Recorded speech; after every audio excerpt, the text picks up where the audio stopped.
Hello, everybody. I'm Dylan Humphreys, and I am CTO of Dixon Humphreys, and this is Dev Club. Dev Club is a approximately once per month deep dive on generative AI and associated technologies. This week, we're going to be looking at Weaviate, which is a vector store. I'll go into very briefly, why you might need something like Weaviate. But also we're going to just put together a quick program and we're going to sort of see it in action, how we might use it. Just before I get started, as I mentioned, I am CTO of Dixon Humphreys. Okay, so me and my friend Rob, we started Dixon Humphreys at the beginning of last year, soon after ChatGPT 3.5 was released in November 2022. What we recognized was that lots of companies were going to need to understand how they could incorporate the sort of the latest advances in generative AI into their strategy. And that was really one of the founding reasons, one of the reasons why we founded the company in the first place. So we help companies all over the world, from multinational insurance companies to development companies, lots of educational institutions at all levels, and we help them understand what the generative AI means for them. Okay, we also do a number of courses for individuals who want to sort of see what AI means within their particular role, and all our courses are CPD certified. Right, without further ado, that's my shameless plug over, I promise. We're going to dive straight into some code. Well, before I do that, let me talk about what Weaviate is. So Weaviate, I think Weaviate is kind of underrated, to be honest. Weaviate is a vector store. So what is Weaviate? Weaviate is essentially a semantic search engine. So what does that mean? It means that we can search for things based on their meaning and potentially, if we want to, using keywords. So if I wanted recipes for apple crumble, I might reasonably search for the words apple and crumble, and a search engine might go, okay, here are all the documents which have apple and crumble in them. However, what about strawberry sponge? Strawberry sponge is still a dessert, but doesn't have the words apple crumble in them, so therefore it wouldn't give me that recipe.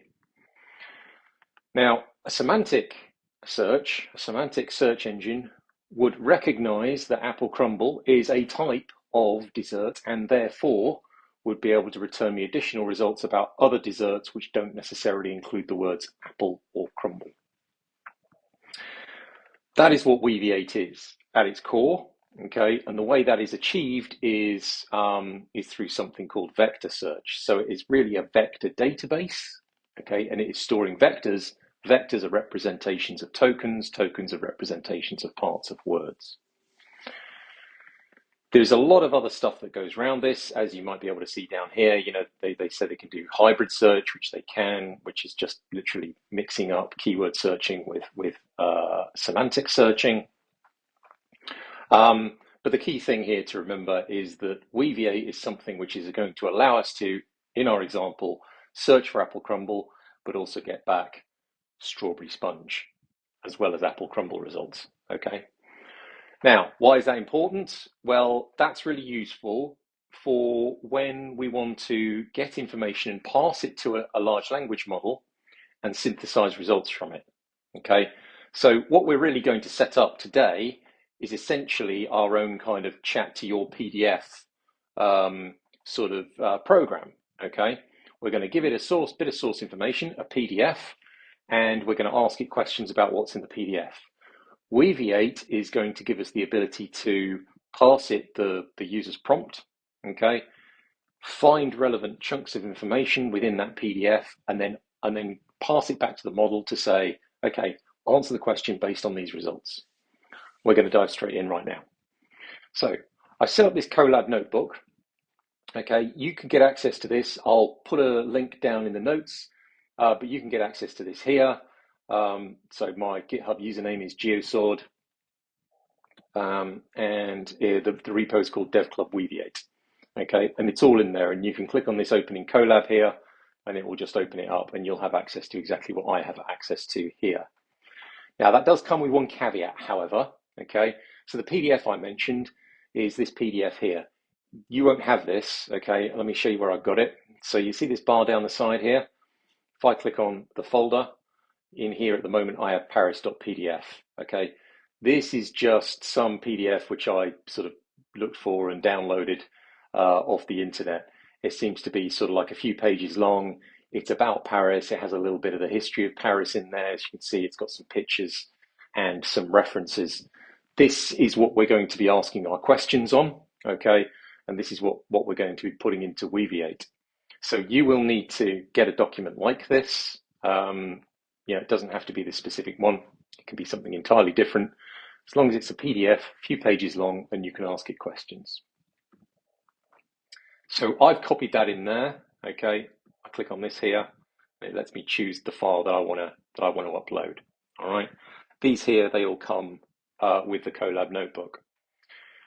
The other thing I have to do is I have to set up a couple of secrets, okay?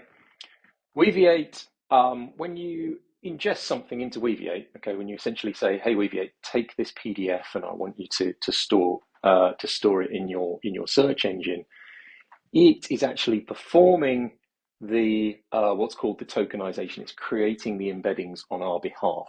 In order to do that, it needs an OpenAI API key, which we give it via this method here. Okay, I also have to create a Weaviate API key, which I'll show you how to do next, and we'll get a Weaviate URL as well. Now, how do we get those? Well, if you sign up for a Weaviate account, it's free for starters, so you don't need to pay them any money. Okay, and you come here to clusters. You can see here that I have two already. I have this one called DevClub62. I know this is DevClub64. We won't go into that. But anyway, I have two here, but this is the one I'm going to be using. Okay, and I click on that, and you can see, now if I was to create a new one, you can just click on plus here, create cluster. Tell you what, oh right, yeah, because I'm on a free account, I've reached the maximum number of sandboxes, but I would put in here DevClub62, I'd leave that as it is, I'd choose my region, and then I'd click on create, okay? And that would get you something like what you see here. Right. We have this REST endpoint. We need that. So we're going to copy that, and I'm going to take that down for later. Okay, and the other thing we're going to need is this API key here. Okay, you see, these are the API keys for your cluster. Manage the API keys for serverless clusters here. So I'm going to want that admin one there just to make sure that I can get access to everything. So I'm going to copy that in. And then I put those two, okay, see the Weaviate API key, so that admin key that I just copied, that goes in there, and the URL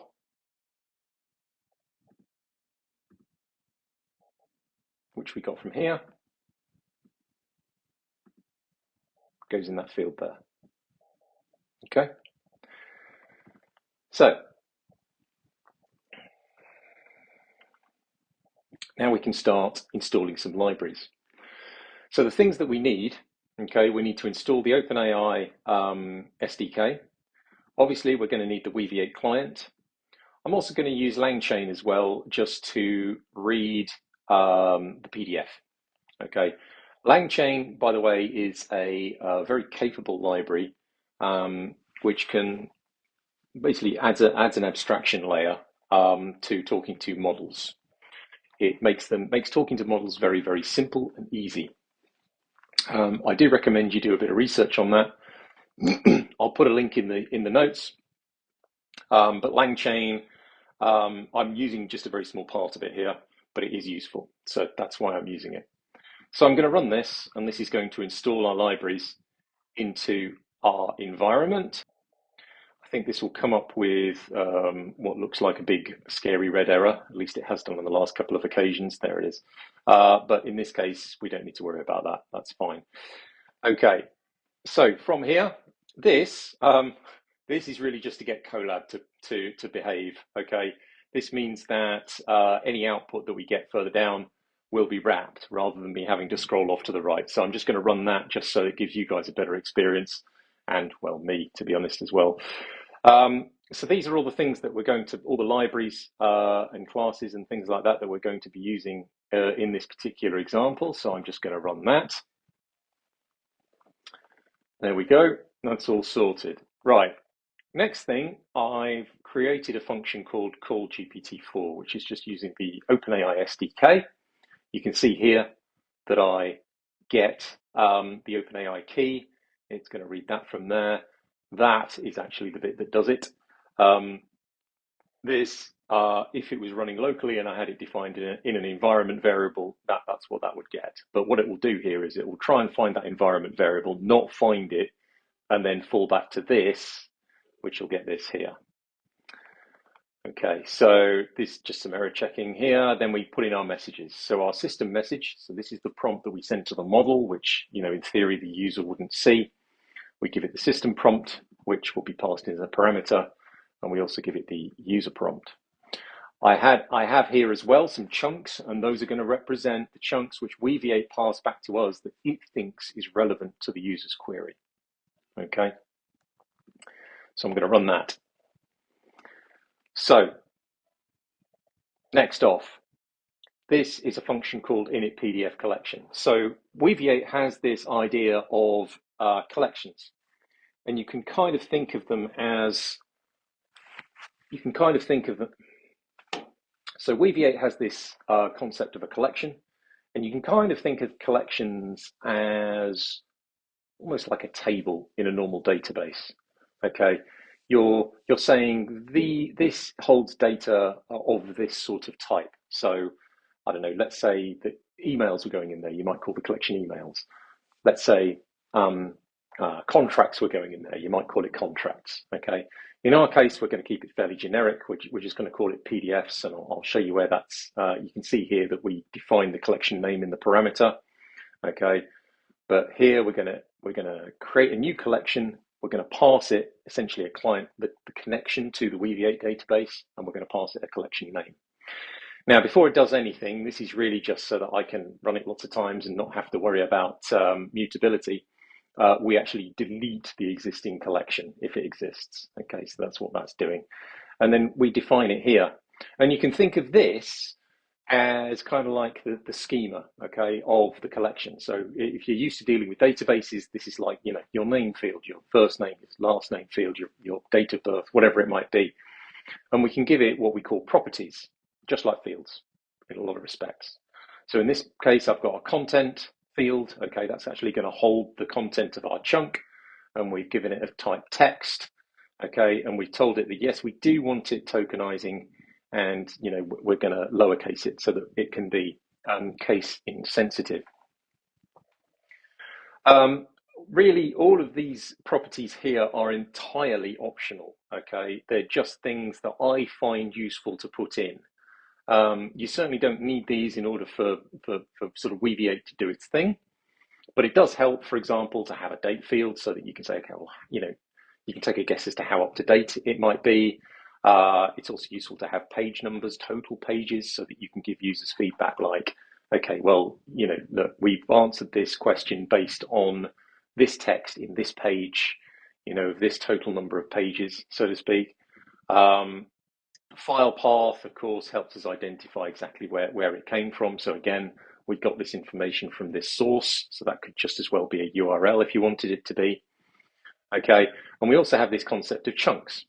So what are chunks? Well, chunks are parts of the page, and we'll see later how we ingest that. We split the document up into pages, and then the pages up into chunks, and then we upload them to Weaviate. So I'm just going to run that so it's defined. So next up, this is sort of like the business end, if you like, of getting data into Weaviate. This is a function called ingest. Okay, it's going to accept a file path, a PDF in this case, and then it's saying, okay, what collection do we want to send it to? This is not the same. This is not the collection name. This is a reference to the collection, which we'll cover in a minute.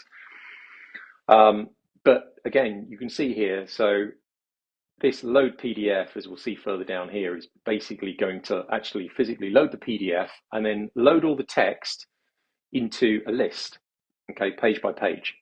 So So in our case, documents 0 will have the first page, documents 1 will have the second page, and so on and so forth.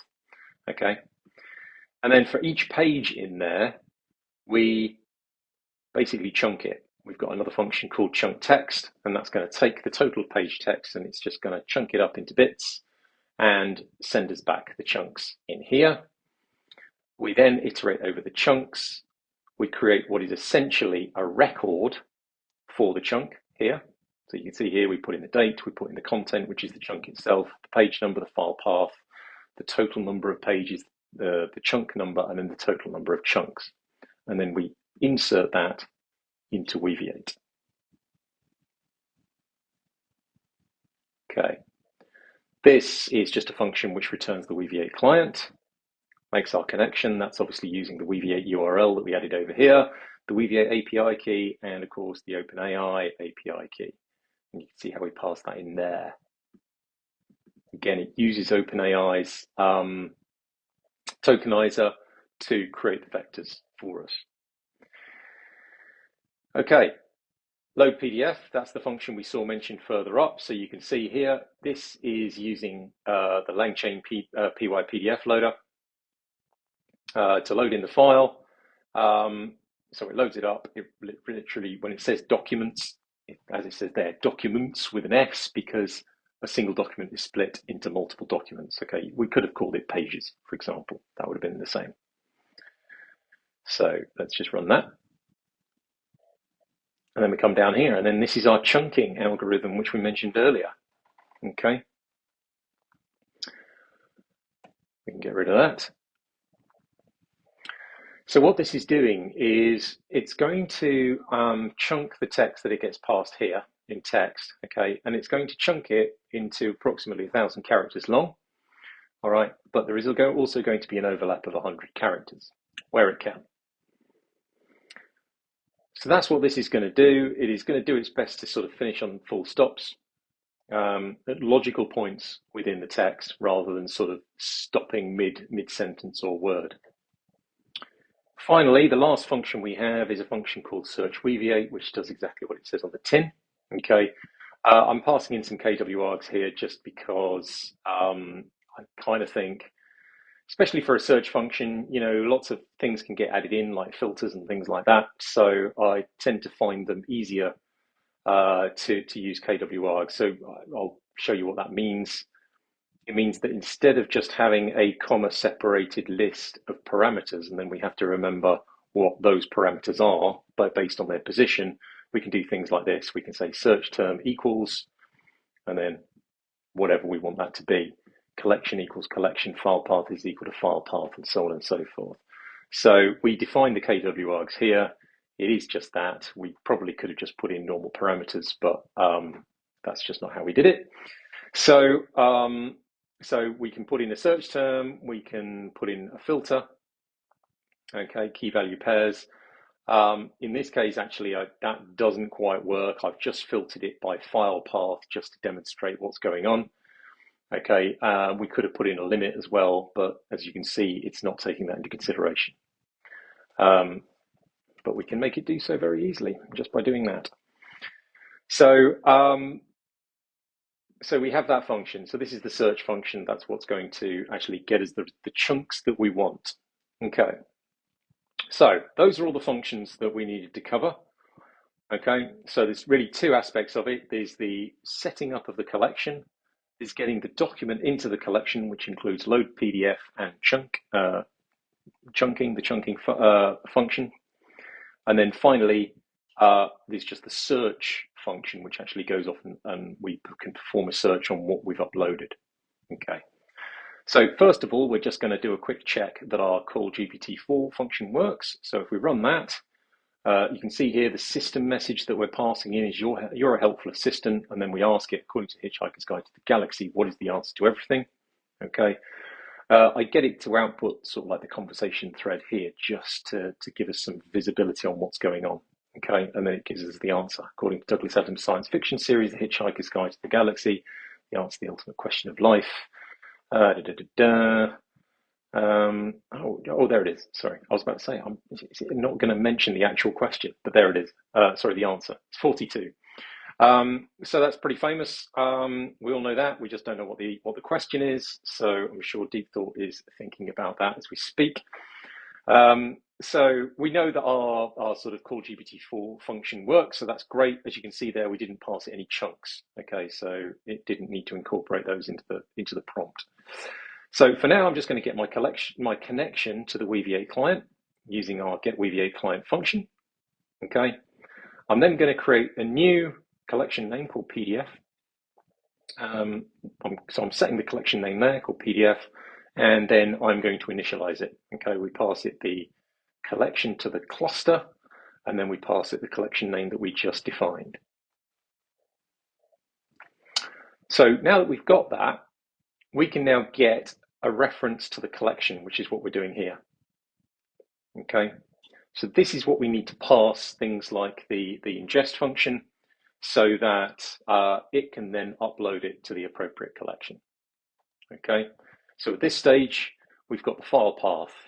The file path is as per this here. Okay, and you can go here and you can say copy path, and what you'll see is it resolved to that. If I just Command V on that, you'll see, yeah, there you go. So it's identical.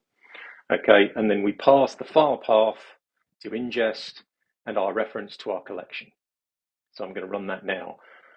And what you'll see is it'll say, okay, I'm processing that file, I'm processing this page, and then you can see it's processing chunk 1 of 3, 2 of 3, 3 of 3, and so on for each page in our PDF, okay, which is this one here. So we should have, as it says there, 6 pages. Yeah. So that's looking good. Right. Now we have that data in there. Or do we? Let's go and check. Okay, this is a good time to sort of come in here and show you that the Weaviate interface has this sort of query section to it. I can click on this. This is using something called GraphQL, which I have to admit I'm not that familiar with. I have sort of asked a model and managed to get this, cobbled this together. So you can see here that this PDF here is actually the name of our collection. That's why we called it PDF. We do have to capitalize the name, by the way, it does make a difference. This is so that we can see the ID of the chunk, okay, which I find helps with debugging. And then, of course, we've got all those fields, all those properties that we defined all the way back up here. Okay, so you can see each of those has a corresponding entry here. And this is just a way of saying, okay, I want to see these fields in the output, right? So this is something like select star from PDF, or select ID, content, file path, page number, so on and so forth from PDF without a where clause, for those of you that know SQL. So I can click on that and you can see here that it's imported. So basically this is each chunk, okay? The reason it's showing page 6 there is because that'll be text in the actual PDF. Okay, but you can see these are resources. These are the references, I think, which occur on the 6th page. Yeah, so here, see that. I'm not going to try and pronounce that, but you can clearly see that that's what that is there. Okay, so yes, our data has actually gone into the database, and that's obviously a good thing. That's what we want. We've got all these additional properties along with it, like the page numbers, the total number of pages, the chunk number, and even the file path. Okay. I would caveat that with there's probably not a whole lot of point in keeping the path, but it depends. It depends on the application. So now we're confident that we've got the data in there. That's great news. We can come back here and we can actually perform a search, which is here. So just a quick rundown of what's going on here. We are calling the search Weaviate function, which we covered before. The search term is, when did Paris become a tourist destination? Okay, so if you had like an interactive program that was asking the user for input, obviously that's where you put your user input, right? You know, this is a question that which could come from a user of your program. So that's the search term. We're passing it a reference to the collection like we did for ingest. Okay, this is this here, that reference there. Okay, and I'm also passing it the file path. Why am I doing that? Well, I'm doing that essentially so that it can scope its answers. Because what we're really saying is, look, here's a document. I want you to answer this question. The answer is in the document. So answer it based on this document. So this kind of gives us a way of sort of limiting the scope of the search. Because if you imagine that we'd run this many times, but with different files, then when we ran that query just now, we'd see lots more chunks. We'd see chunks with different file paths, perhaps one on london.pdf, for example. Okay. And the search function, then I built in this ability to be able to scope it, to be able to say, okay, look, I only want you to use chunks from this particular file versus any other. Okay, so that just allows us to limit what we're doing. Now, there is no reason, in fact, that we couldn't filter on pretty much any other property that we had in there. Okay, so we could filter. We could say, okay, I want you to answer this using only page 4 of every document that you have in your collection. Wouldn't make a lot of sense, but it is possible. Okay, and this is why very often it's important to have these additional properties. Okay, so I don't know. You could have one say that was trained that you'd uploaded, say, HR policy, right? And there might be an HR policy for holidays. There might be an HR policy for expenses. And you would want to be able to differentiate between those two potentially, so that when the user asks the question, you might be able to say, okay, well, they're asking about expenses, and therefore we'll limit it to just the expense document or documents, depending on how many you have. So that's what that is. You kind of you think of that as a filter. Okay.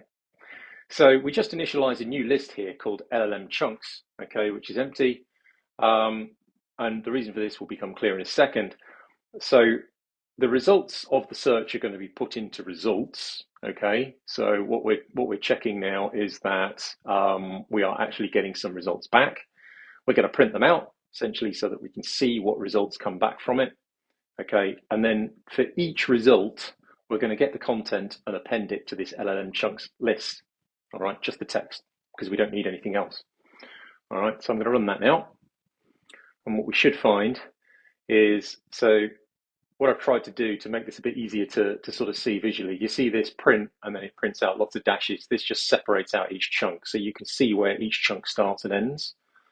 Okay, so yeah, we've got what looks like some interesting chunks there, which will hopefully answer our question. I'm not sure about this one, but nonetheless, it's seen fit to put it in, so we'll leave it there. Okay, and then we get down to the bottom here. So these are all the chunks which have been put into that LLM chunks list, which we're now going to use to call our function called GPT-4 again. Okay, but this time we're going to give it the system prompt, "You're a helpful assistant." We're going to pass it the question, when did Paris become a tourist destination? And we're going to pass it in the chunks, okay, which we've got from Weaviate. All right, and it's going to print us out a blank line. It's going to give us the answer. Now, if I just go back up to our call GPT-4 function here, I know we went through this before, it just bears repeating. So, like I say, we're just setting up our OpenAI SDK, the library. We're setting up our messages, okay? But you can see here, if chunks have been provided, which in this case they will be, okay, it's just going to create this variable here called all chunks, right? It's going to take that list and it's going to join them all together with a few dashes, okay, just to visually separate them out, okay? And then to the messages, we're going to add this. We're going to say it's the role is system, the content, and we're going to tell it, use the following context to answer the question, okay? And then we put the context in these XML tags here. Why XML tags? I just prefer them. I think it makes prompts more scalable. And I know that sounds like a bit of a weird thing to say. How can a prompt be scalable? Well, what you will find is that you'll start off with a prompt and you'll find it'll work to a point, okay? And then something will change. Maybe the model changes, maybe the model gets updated, maybe the prompt doesn't work in a particular use case and you need it to. So what happens is your prompt gets bigger and bigger, okay, because you have to put in all these caveats and examples and things like that, and all the stuff that you see out there on the interwebs into how to align the model to get it to do what we want it to do. And very quickly, you find yourself going, right, well, make sure you pay attention to this particular block of text, or make sure you pay attention to what I told you at the beginning. And, language is a very imprecise sort of way of defining things, okay? So it helps us to have tags. I've found it helps a lot to have tags like this. I use XML tags so I can simply reference them. So I can say, don't forget to check the information in context, or don't forget to check the information. Don't forget to check that you're aligning with the things that's in the alignment tags, all that kind of thing. I mean, you don't have to sort of like say, oh, well, actually, 3 lines down, 4 letters in is the information that you need. It just becomes so messy. So using tags just makes that so much easier. And like I say, it makes that's what I mean by it makes more the prompt more scalable, because it means that you can keep on doing that. You can keep on iterating on the prompt. And yes, it'll get more complicated, but you will always be able to reference that information by just using like in our case, the context tag. Yeah. So it is actually something that OpenAI have recommended that you do when interacting with O1 as well, which I think is quite interesting. So yeah, that's my 10 pence worth anyway. So anyway, we're putting all of our chunks in there between those two chunks tags, so it's clear to the model what context it should use to answer the question. Okay, and then I'm just going to print this out sort of as we saw before. It pretty prints it just to make our understanding easier. It then sends that off to, in our case, GPT-4. Okay, so let's come down here. And now let's send this off, and hopefully we should find, after a short pause, so this is a lot of text, but this is actually our sort of our message thread for the moment. So you can see here it's put in "you're a helpful assistant." You can see it's put in our question from here. Okay, and then it's detected that there is indeed something in chunks, so it's added this second system message, and it says use the following context to answer the question. There's my XML tag. Okay, opening up, and then further down here we should see it closed. Yep, there it is. Okay, and then this is the model's actual answer. Okay, Paris began its transformation into a tourist destination in the 1850s under the guidance of Georges Eugène Haussmann. The city is perfectly appointed by Emperor Napoleon III. You get the idea. So where has it got that information from? Well, of course, it's got it from the PDF. We can see the chunks that it's actually sort of got. And you can see there that it was in the 1850s when the city began its transformation into the city that it is today. So, it's done that correctly. It's grounded it in the chunks that we gave it. So, very simple example. But you can see there how we can build step by step. We get the data in there, we chunk it, we upload it to Weaviate, we then run the search. Weaviate takes care of creating the embeddings and then just spits us back the answer. And this, I guess, is one of the reasons why. So there are other vector stores out there on the market, Pinecone being most notable. Pinecone seems to be benefiting from the fact that it seems to be kind of like becoming the standard, okay, for vector search. That when people think of vector search, they think of Pinecone. Weaviate, I think, have tried to make it easier, and at least in my experience, I think Weaviate is much easier to work with, and I haven't noticed any difference in terms of its retrieval ability compared to Pinecone. Okay, I haven't noticed, for example, Pinecone being that much faster. But the thing it has over Pinecone is that I don't need to get into the weeds of creating those embeddings.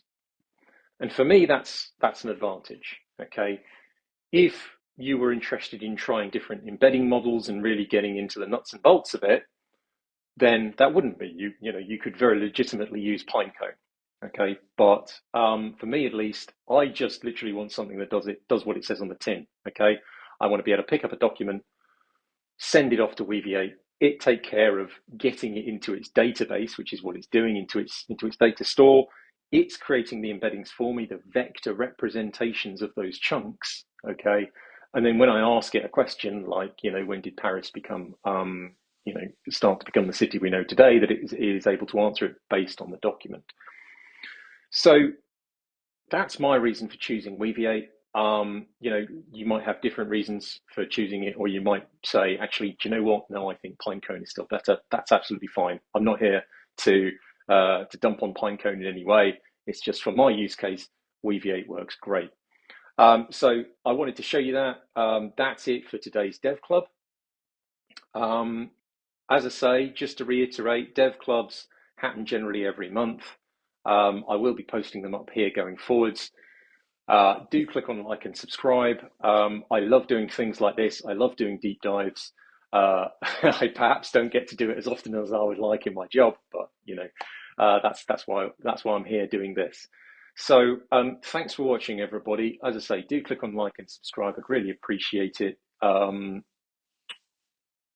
And we are on the 23rd of December. So do have a lovely Christmas and a very happy New Year.